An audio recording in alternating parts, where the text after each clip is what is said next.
Welcome Baker fans and Baker Gearheads and wrench heads out there. Another tech session here going on in the garage. We're doing recalibration installations today. So this is a Recal box. This is an older version here, a couple different versions. Both of them are going to have an up and down button. Up is to get your speedometer settings to come up. Down is to get them to come down. Why would you need this? You'd need this if you're putting in one of our 6-speed transmissions, or if you're changing your secondary ratios. That could be a pulley change, that could be conversion to chain drive. But anytime you're changing ratios and your speedometer is going to be off, you're going to need one of these. Simple install.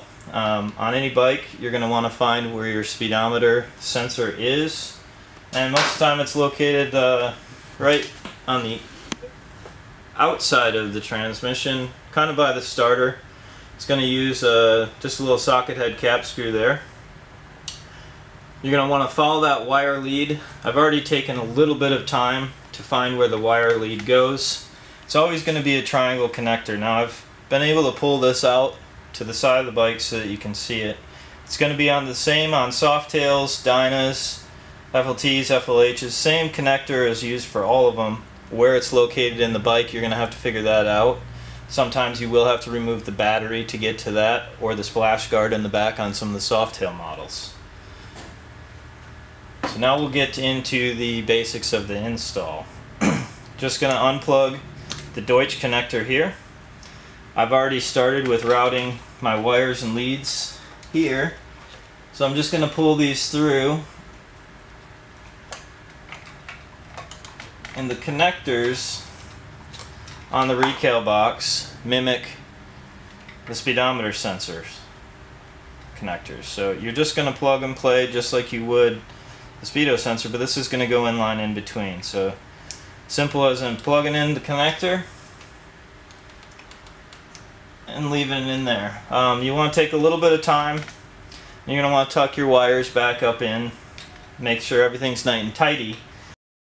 The wiring leads are long because you need to set this outside of the bike. To do the calibration, you have to be riding the motorcycle. The motorcycle has to be running and going down the road. Ways to do this: you could be riding next to your buddy. I do this all the time. 55 mile an hour, ride next to him down the road. He sets his bike at 55. You just hold the up button or the down button until your speedometer reads the same as your buddy's. Another way to do it is you can use a mile marker on the highway. Stop at a 0, ride the whole mile, and see what your odometer reading is going to be. You want to make sure that's reading a mile. You can go up or down from there. These do stay in the bike after they have been installed. I'll show you real quick how the long leads work with the seat on.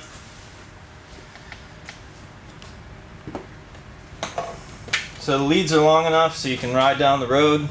Just hold the up or down button like I said. If you have a newer version, it's going to be the same thing. The leads are the same, up or down button. Ride it down the road, get it calibrated.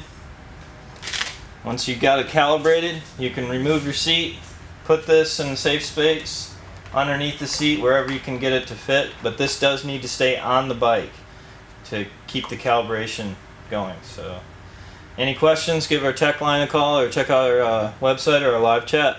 Have a good one, guys.